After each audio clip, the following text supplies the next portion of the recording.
연대기 성경 강좌 초급 제 103강 강의를 시작하겠습니다. 열왕기하 11장과 12장 그리고 같은 시대에 연결되어 있는 요엘서를 묶어서 정리해 드리도록 하겠습니다.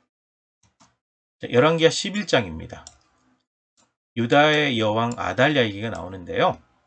유다왕 요람의 아내이자 아하시야의 어머니 아달랴가 이 아하시야가 북이스라엘의 여호람 왕이 이제 다쳤다는 얘기를 듣고 문병을 갔잖아요. 문병을 갔다가 예후에게 죽임을 당했어요. 그래서 자기 아들이 죽은 사실을 알고 모든 왕자들을 다 죽여버리고 왕이 됩니다. 아합의 딸이니까 딱 그렇죠? 이때 고모 여호세바가 아하시아의 아들 요아스만 구출을 하게 돼요. 아주 어린 아이, 갓난아이 요아스를 구출을 하게 되죠. 그래서 아달랴가 통치하는 6년 동안 이 요아스가 성전에서 숨어서 성장을 하게 됩니다. 이때 제사장이 누구냐? 여호야다죠. 여호야다가 이제 성전에서 숨겨서 길러서 7살 된 요아스를 왕으로 세우게 됩니다. 이때 이제 그 사실을 알게 되고 반역이다라고 외친 아달랴는 말이 다니는 길에서 죽이게 돼. 성전 안에서 죽이지 말라고 하니까 말이 다니는 길에서 죽이게 되죠. 그러고 난 다음에 제사장 여호야다가 개혁을 단행합니다. 모든 우상의 제단, 우상들을 다 깨뜨려 없애죠. 그리고 바알의 제사장을 죽이고 하나님의 성전을 다시 원래 기능을 할 수 있도록 회복을 시켜요. 그래서 요아스가 왕이 될 때 7살이었다라고 기록이 되어 있습니다.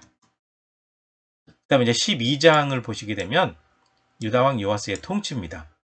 이 요아스가 어린 나이지만 하나님 보시기에 정직하게 통치를 했고 하나님의 성전을 수리하게 하죠. 그래서 성전에 필요한 모든 물질을 이제 드리게 해서 성전을 수리합니다. 그렇게 했는데 아람왕 하사엘이 공격해 오자 재물을 다 털어서 줘버립니다. 성전에 있는 것까지 다 모아서 전쟁을 피하려고 이제 뇌물로 줘버린 거죠. 전쟁을 피하기 위한 물질로 줘버리게 된 겁니다. 그렇게 됐을 때 이제 반란이 일어나게 돼서 신복들이 밀로 궁에서 요아스를 죽여버리게 되고 그의 아들 아마샤가 대신해서 왕이 되었다 라고 기록이 되어 있는데 제가 간단하게 정리했기 때문에 성경을 읽어가시면서 정리하시면 될 것 같고요. 바로 이 요아스가 통치하고 있을 때 요엘 선지자가 예언한 걸로 추정이 되어져요. 시기적으로 그래요.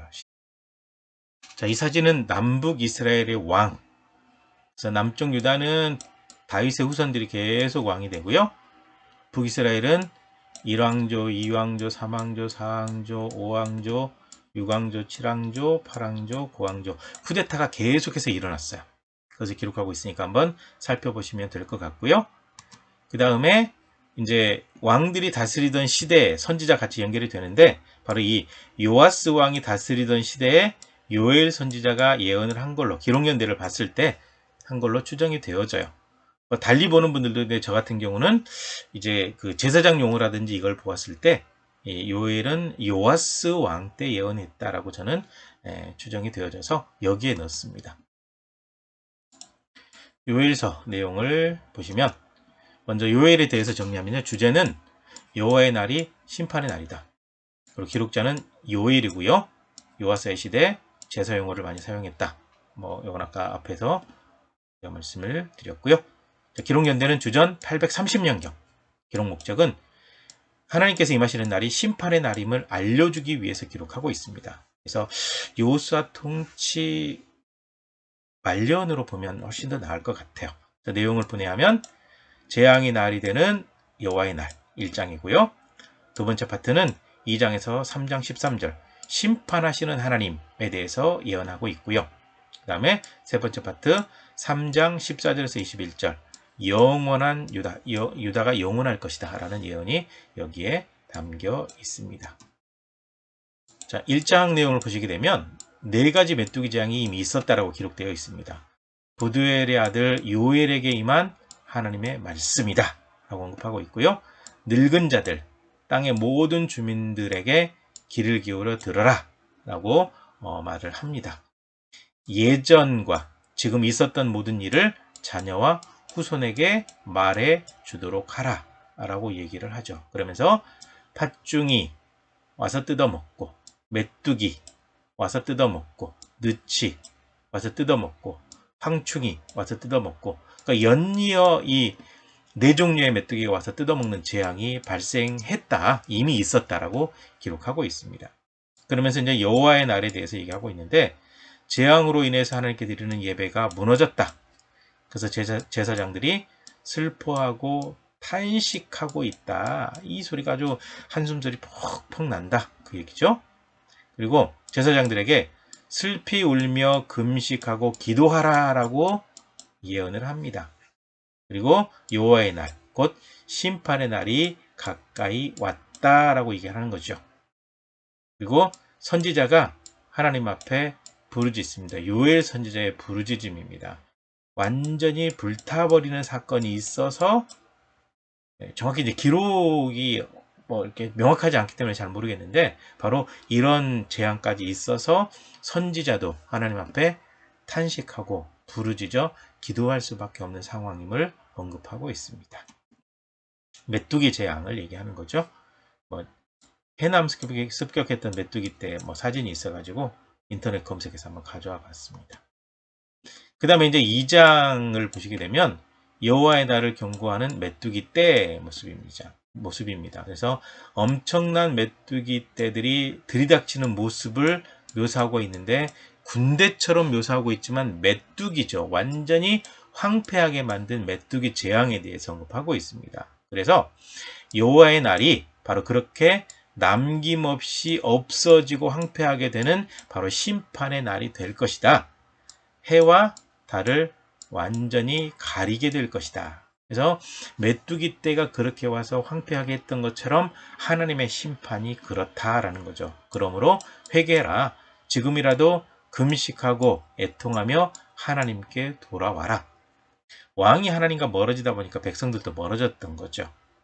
이렇게 회개하고 돌아오면 하나님께서 마음을 바꾸실지도 모른다. 이런 재앙을 내리지 않으실지도 모른다. 성회로 모이고 거룩한 모임, 하나님 앞에 모이는 거룩한 모임은 바로 하나님 말씀 중심으로, 율법 중심으로 모이는 성회를 얘기하는 거죠. 모이고 불쌍히 여겨달라고 기도하라 라고 얘기를 하죠. 그래서 그렇게 회개를 하게 되면 이른 비 늦은 비를 준다. 하나님께서 주신다. 돌아오면 이른 비 늦은 비를 적당하게 주신다. 이른 비는 파종할 때, 늦은 비는 추수할 무렵에. 그래서 곡식이 풍성하게 자라도록 하는 비가 바로 이른 비, 늦은 비예요. 다른 의미는 없어요. 자꾸 이상하게 해석하지 마세요. 그렇게 돼서 하나님께서 백성들을 불쌍히 여겨주실 거다. 그리고 하나님 외에 다른 신이 없다. 하나님만 유일한 신이다라고 고백하면 더 이상 수치를 당하지 않게 될 것이다 라고 예언하죠. 그러면서 만민에게 영을 부어주신다. 그렇게 되면이라고 할 때 회개하고 돌아오는 거예요. 그냥 부어주는 게 아니에요. 지금 우리가 이 시대에 회개가 필요하죠. 회개하고 돌아오면 하나님께서 하나님의 영을 부어주신다. 만민에게, 모든 사람에게, 어린아이, 젊은이, 늙은이 할 것 없이 모든 사람에게 하나님의 영을 부어주신다. 그렇게 될 때 누구든지 주의 이름을 부르는 사람은 구원을 얻게 될 것이다.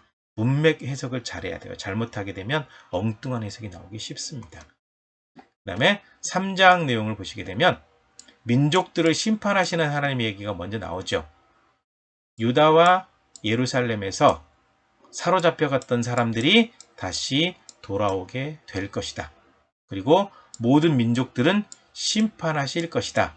그들의 죄악이 너무 크기 때문이다. 그러니까 이스라엘이 지금 남유다죠. 남유다가 곤란에 처한 이유는 하나님을 떠난 건데 돌아와라. 회개해라.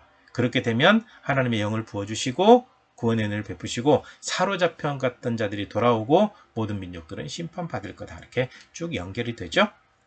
그리고 백성에게 복을 주시는 하나님의 얘기가 나와요.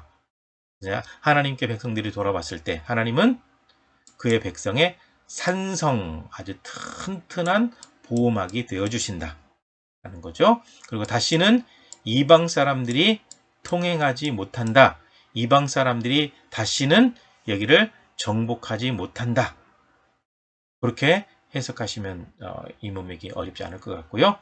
유다는 영원하지만 에돔은 황무지가 된다.